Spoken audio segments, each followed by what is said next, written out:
Hey, Lyle here with River's Edge Cutlery, and today we're going to take a very short look at Benchmade automatic knives such as the Shootout, which I have with me right here, with this beautiful little knife that a lot of people enjoy carrying for their everyday carry, all the way from this lightweight option, EDC friendly option, up to their more robust, heavy use, hard use kind of knives that you might or might not know about.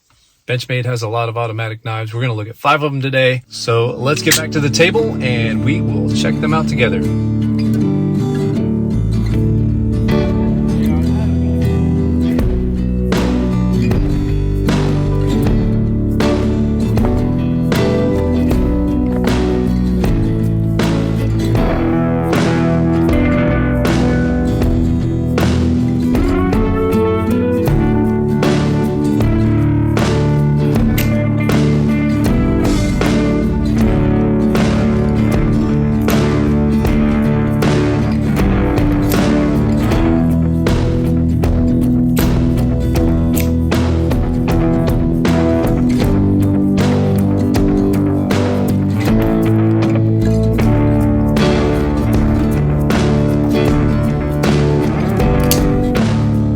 So here they are. Let's start with the Shootout.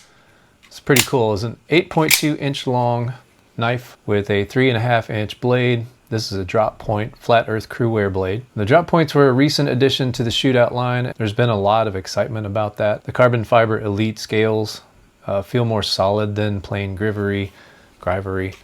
And if you've never held one of these, you would be surprised at how grippy, lightweight, and tough these things feel. They only weigh 2.75 ounces.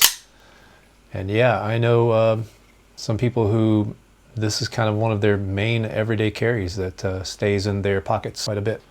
For this latest model, they dropped the lanyard hole at the back and brought the glass breaker back. And although I like Tonto blades, I do I have a lot of those in my collection.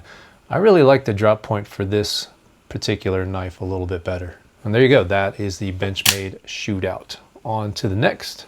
Probably most people are familiar with Benchmade's Osborne lineup. It's been around for many, many years. I just recently made some content, the burnt copper and MagnaCut variant, which just came out. To my understanding will be a regularly produced version, but if you like the more OG look of the green aluminum, with the beautiful purple accents, then this one is gorgeous and it might be just right for you. Just under 8 inches long with a 3.4 inch blade with S30V for this model and this awesome reverse Tonto blade shape.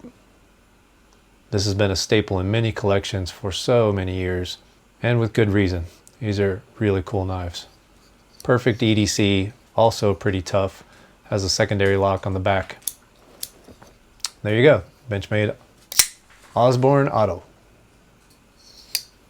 Now on to the ones that I'm less familiar with. Let me know in the comments what your favorite Benchmade automatics are and which one you'd recommend to people who are looking for one. This is the Claymore out the side automatic. There are a lot of variants with this one, including some mini Claymores, but this is not mini at all. It's 8.6 inches.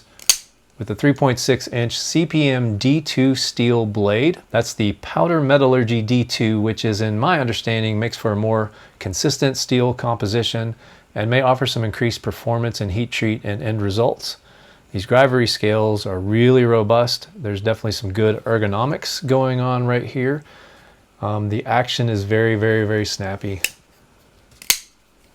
Yeah, it fires really nice. I could play with this one for a long time. That's pretty fun. This is one, again, that I've not used, so my first impression as well. I can see why this one sells well. It's a really cool knife. I like this one. That's the Claymore 9070 BK. This one also has a secondary lock feature right there.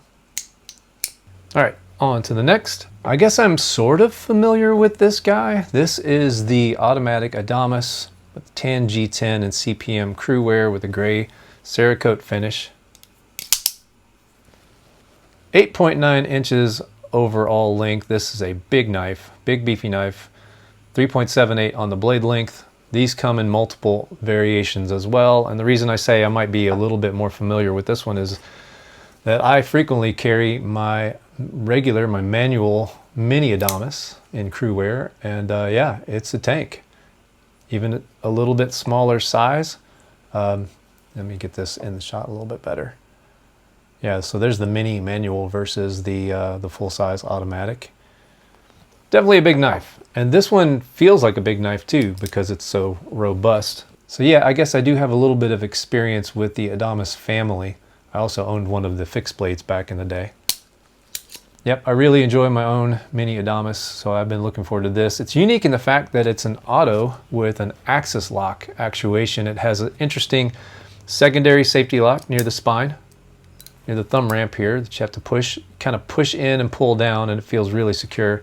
It's a nice setup. I wasn't sure how I would like an axis lock auto, but this one definitely works. This thing is a tank.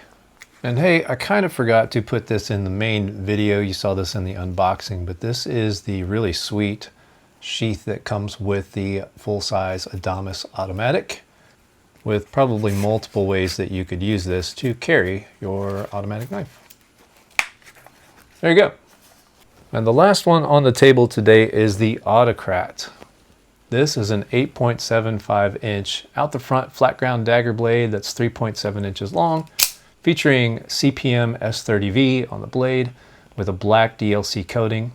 It's interesting that this, an out the front auto that looks like a lot of other out the front autos in style, is not made out of aluminum, but a really thick and beefy feeling G10. It's a big knife that instantly feels robust, has some nice contouring on the handles that make it really comfortable in hand. Firing is very smooth. The button offers resistance, but not too much. And I'm loving the style with the blue hardware on the black G10. This is a looker for sure. I usually lean towards out the sides for my automatic knives, but if you're an out the front guy, you definitely should check this one out. I have a few of those too. And man, this one is pretty sweet. And there you go.